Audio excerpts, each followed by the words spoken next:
Welcome back to skill brains future minds batch lecture number 15 जो कि आज का हमारा लास्ट लेक्चर होने वाला है। और इसमें हम कंप्लीट रिवीजन करेंगे, यानी कि पहले लेक्चर से लेकर 14th लेक्चर तक हमने क्या पढ़ा, इसकी हम रिवीजन करेंगे इस लेक्चर में। क्योंकि जो हमारा आज टेस्ट है वो तकरीबन 1.5-2 घंटे के बाद लाइव होने वाला है, यानी कि वो टेस्ट आने वाला है। जो आपको टेस्ट देना है तो उसके लिए हमने रिवीजन लेक्चर कंडक्ट किया है। अगर वो आप टेस्ट कर लेते हो और उसमें आपके अगर 50 प्लस पॉइंट हो जाते हैं तो आपको सर्टिफिकेट मिल जाएगा। ठीक है?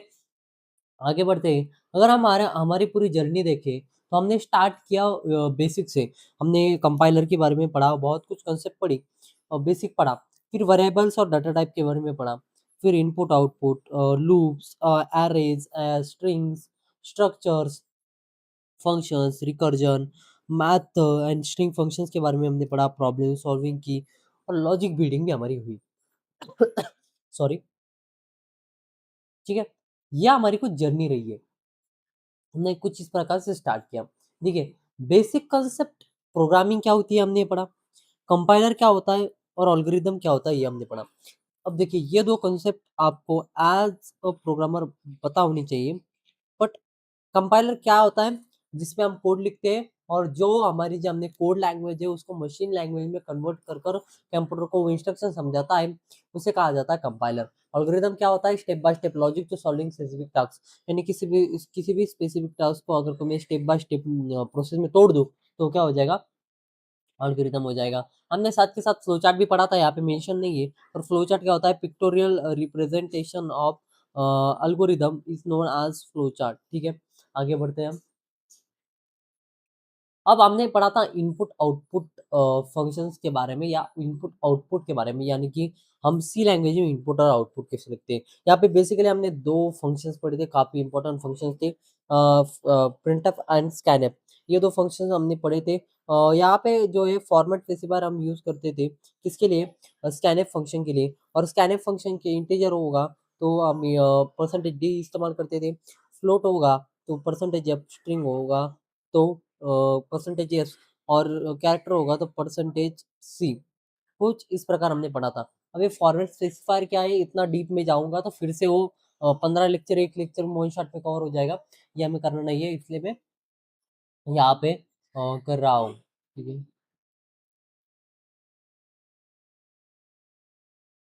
और ऑपरेटर्स के बारे में पढ़ते हैं।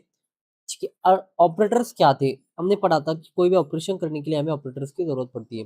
ठीक है? अब ये ऑपरेटर्स अरिथमेटिक थे, addition addition, subtraction, multiplication and division और मॉडुलस भी हमने पढ़ा था। ये कुछ हमने ऑपरेटर पढ़ा थे। Assign relational operator is equal to हमने पढ़ा था। उसके बाद logical operator, logical and, logical or not, bitwise भी हमने पढ़ा था। ठीक है?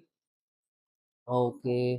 कंट्रोल स्ट्रक्चर की अगर बात करो, हमने 3 स्टेटमेंट देखे कि इफ एल्स और नेस्टेड इफ एल्स और यहाँ पे स्विच केस के बारे में भी पढ़ा था। यहाँ पे आईएमपी पॉइंट ये है कि स्विच केस स्टेटमेंट में हमको ब्रेक स्टेटमेंट का इस्तेमाल करना पड़ता है। किसके लिए?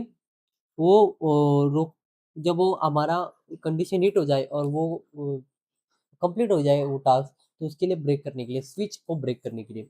हमने लूप्स पढ़ा था, फॉर लूप पढ़ा था, व्हाइल लूप पढ़ा था, डू व्हाइल लूप पढ़ा था। यहाँ पे आपको कॉन्सेप्ट याद रखनी है कि हम वेरिएबल इनिशियलाइज कैसे करते हैं, वो लूप को चलाने के लिए उसकी कंडीशन कहाँ देते हैं अलग-अलग लूप्स में।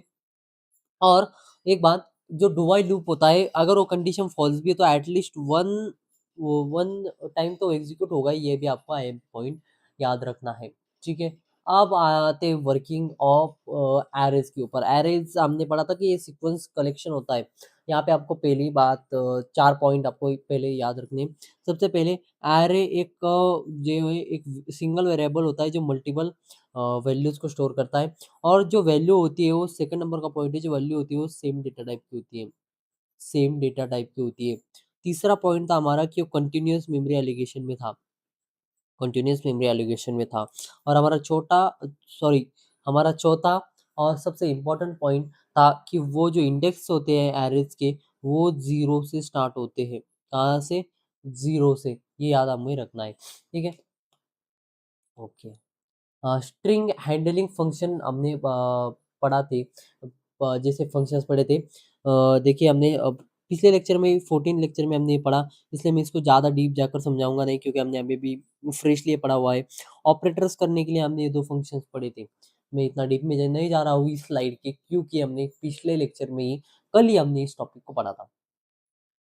ठीक है। अब कस्टम टाइप स्ट्रक्चर्स हमने देखे थे, हम क स्ट्रक्चर को कैसे डिफाइन कर सकते हैं, उनको कैसे बना सकते हैं ये। और यहाँ पे हमने की एलिमेंट जो थे वो डिक्लेरेशन ऑफ स्ट्रक्चर पढ़ा था। अब असाइनिंग वाया डॉट ऑपरेटर पढ़ा था और हमने ये भी पढ़ा था कि जब हम स्ट्रक्चर का एक ऐसा ब्लूप्रिंट तैयार कर लेते हैं तब इसके लिए जगह रिजर्व नहीं होती है। जब हम इस स्ट्रक्चर का एक वेरिएबल बना लेते हैं तब उस वेरिएबल को ये सब एलिमेंट के लिए जगह रिजर्व होती है, मेमोरी रिजर्व होती है। ये इसका आईएमपी पॉइंट है। देखिए मैं हर स्लाइड में हर वक़्त आपको एक आईएमपी पॉइंट बताता जा रहा हूँ। वही आईएमपी पॉइंट आपका मतलब मेन कांसेप्ट को मेन कन्फ्यूजन जहाँ बच्चों को होती है वो दूर करता है। ठीक है? याद रखिएगा ये इम्पोर्टेंट कांसेप्ट मैं आपको बता रहा हूँ। फंक्शन हमने पढ़े थे, वो फंक्शन के वर्क फ्लो के बारे में पढ़ा था। हम 3 एलिमेंट हमने पढ़े थे। यहाँ पे हमने पढ़ा था डिक्लेरेशन, डेफिनेशन और कॉल। डिक्लेरेशन होता है जो प्रोटोटाइप होता है डिफाइन ग्लोबली, यानी कि वो जो क्या मतलब कंपाइलर को बताना कि मैं क्या करना चाहता हूँ, मतलब ऐसा कुछ फंक्शन में बनाना चाहता हूँ। डेफिनेशन में इस फंक्शन के साथ क्या करना चाहता हूँ, फंक्शन के ऑपरेटर और फंक्शन का काम यहाँ पे हम डिफाइन करते हैं। और जब भी मुझे फ़ंक्शन को कॉल करना है, मैं फ़ंक्शन को कॉल करता हूँ कैसे, उस फ़ंक्शन का नाम और आगे ब्रैकेट और आर्गुमेंट हो गया था, आर्गुमेंट पास कर कर, ठीक है? ये भी पढ़ा था। यहाँ पे कोई ऐसे आईएमपी पॉइंट तो नहीं देना चाहूँगा, पर यहाँ पे एक कांसेप्ट आती है कि अब 2 टाइप के फंक्शंस होते हैं। अगर मैं आर्गुमेंट के बेसिस पे अगर मैं टाइप करूँ, तो पहले आता है जिसमें आर्गुमेंट होते हैं और जो दूसरा आता है जिसमें आर्गुमेंट नहीं होते हैं। वो जाके ज़रा पढ़िएगा आप क्योंकि वो कांसेप्ट आपकी क्लियर होनी चाहिए, ठीक है? उसके बाद में हमने पावर ऑफ रिकर्जन को देखा। रिकर्जन क्या होता है जब फंक्शन खुद को ही कॉल करता है किसी भी टास्क को कंप्लीट करने के लिए, तो हमने वो पढ़ा था। यहाँ पे आईएमपी पॉइंट ये है, जब हम रिकर्जन का फंक्शन बना रहे थे, वहाँ हम इफ स्टेटमेंट का इस्तेमाल कर कर एक ऐसा स्टेटमेंट लिख रहे थे कि अगर वो हिट हो जाए अगर या वो हिट ना हो जाए, तो वो रिकर्जन यानी कि वो कॉलिंग रिपिटिटिव कॉलिंग स्टॉप हो जाती है। तो ये फंक्शन प्रोग्राम में होना बहुत ज़रूरी है क्योंकि अगर ये फंक्शन नहीं होगा सॉरी ये इफ स्टेटमेंट नहीं होगा, तो रिकर्जन कभी रुकेगा ही नहीं, ये इन्फिनाइट टाइम चलेगा और ये हमारी एज़ अ प्रोग्रामर ये बहुत बुरी बात होगी, ठीक है? पॉइंटर मिस्ट्री हमने जो पढ़ी थी, पॉइंटर की मिस्ट्री मतलब पॉइंटर का ऐसे मिस्ट्री नहीं है, पर हमने पढ़ा था कि पॉइंटर जो होता है कोई वैल्यू स्टोर नहीं करता, वो एड्रेस स्टोर करता है किसी भी वेरिएबल का, ओके? किसी भी अरे का, किसी भी मतलब स्ट्रिंग का वो क्या करता है अ एड्रेस स्टोर करता है। हमने एसेंशियल लाइब्रेरीज़ पढ़ी थी math.h 14 लेक्चर में हमने पढ़ा था। 14 लेक्चर में math.h, string.h ऐसे भी और इसमें कुछ फंक्शंस होते हैं वो हमने पढ़े थे। ये भी स्लाइड आपको मिल जाएगी बस आप मेरे साथ बने रहिएगा। ठीक है? अब थोड़े से क्विज़ के साथ खेलते हैं, ठीक है? अब पढ़ते हैं what is variable? Variable is a memory address of the value.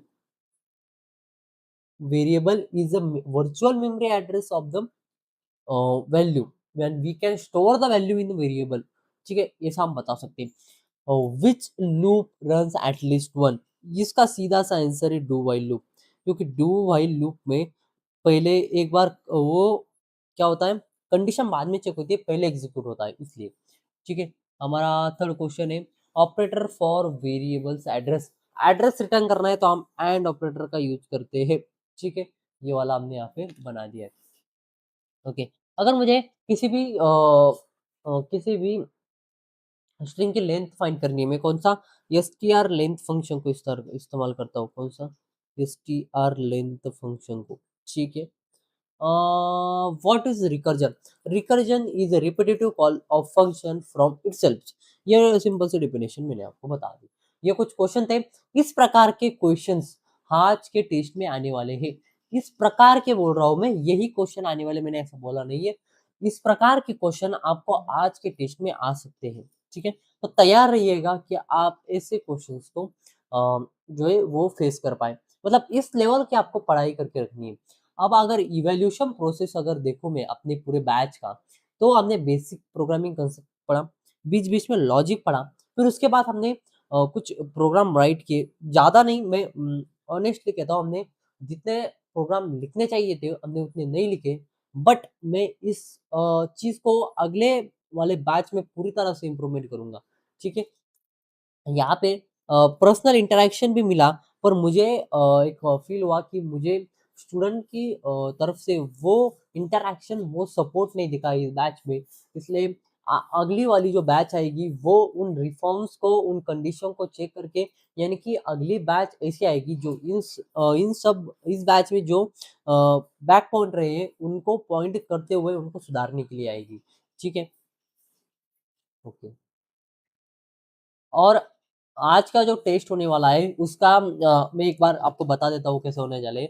आपने अगर रेगुलर क्लासेस अटेम्प्ट किए तो आपको 30 मार्क्स मिलने वाले हैं उसकी और अगर आपने होमवर्क और टास्क मेरे वक़्त पर कंप्लीट किए तो उसके 20 मार्क्स मिलने वाले हैं और आज जो आपकी टेस्ट होने वाली है उसके 50 मार्क्स मिलने वाले हैं। तो ऐसे टोटल 100 मार्क्स होने वाले हैं और अगले बैच का भी इसी तरह से सिस्टम लेने वाला है। मैं उसको पॉइंट बढ़ा सकता हूँ पर सिस्टम वैसा ही रहेगा। ठीक है? ये इसे टोटल मार्क्स कहो, टोटल क्रेडिट्स कहो या टोटल पॉइंट्स कहो, बट ये इम्पोर्टेंट है क्योंकि अगर आप 50 पॉइंट के नीचे आते हो तो आप एलिजिबल नहीं होगे सर्टिफिकेट के लिए। जो फ्यूचर और स्किल ब्रेन की तरफ से आपको जो सर्टिफिकेट मिलने वाला है उसके लिए आप एलिजिबल नहीं होगे। पर अगर अगर आपने 50 पॉइंट क्रॉस कर लिए हैं तो आपको सर्टिफिकेट ज़रूर मिलेगा और विदिन 2 डेज़ मिलेगा। 2 दिन के 2 दिन में उनको बनाया जाएगा और आपको डिजिटली भेजा जाएगा, ठीक है? और अगर कोई टॉप परफॉर्मेंस होगा, टॉप परफॉर्मर्स तो उस उसको क्या बेनिफिट मिलेगा? उसको क्या स्पेशल परफॉर्मेंस रिकॉग्नाइजेशन मिलेगी और उसको एप्लीकेशन सब मतलब उसको सर्टिफिकेट कुछ अलग सर्टिफिकेट होगा टॉपर का, ठीक है? प्रायोरिटी फ्यूचर अपॉर्च्युनिटी यानी कि उसके फ्यूचर की जो पहली बैच आएगी यानी कि हमारी इसके बाद की अगली बैच होगी वो उसे फ्री दी जाएगी, ठीक है? Final message, learning programming is about logic building, problem solving and continuous practice. देखिए आज आपने सी को पढ़ लिया पर कल जाकर आप इसको रिवीजन नहीं कर रहे हो, कोड की प्रैक्टिस नहीं कर रहे हो, आपके डाउट है उनको सॉल्व नहीं कर रहे हो, तो आप जो है वो लॉजिक बिल्ड नहीं कर पाओगे। आप प्रॉब्लम को कैसे सॉल्व करना है वो सोच नहीं पाओगे, आपकी थिंकिंग वैसी नहीं होगी और आप वो कुछ दिनों के बाद उसे छोड़ दोगे और आपको लगेगा कि कोडिंग मुश्किल मुश्किल थी, पर नहीं, कोडिंग मुश्किल नहीं है, बस कंसिस्टेंसी की ज़रूरत है, ठीक है? Thank you for watching my all lectures. अगर आपने नहीं एक भी लेक्चर नहीं देखा है, तो ज़रूर जाके देखिएगा। मेरी फुल प्लेलिस्ट आप इसी प्लेलिस्ट में बनी हुई है। सारे लेक्चर्स आए हैं वन बाय वन और आपको कोई भी डाउट आता है, तो कभी भी मुझे मैसेज कीजिएगा। मेरा इंस्टाग्राम अकाउंट है सूरज गाय के नाम से, ठीक है? मिलते हैं अगले बैच में। अगर आपको अगले बैच की इन्फॉर्मेशन चाहिए कि वो बैच कैसी होने वाली है, कौन से टॉपिक से रिलेटेड होने वाली है और उसमें क्या होने वाला है, तो आपको मेरा अगला वीडियो देखना पड़ेगा, जो कि मैं बैच का इंट्रोडक्शन करने वाला हूँ उस वीडियो में, ठीक है? थैंक यू फॉर वॉचिंग, मिलते हैं अगली वीडियो में।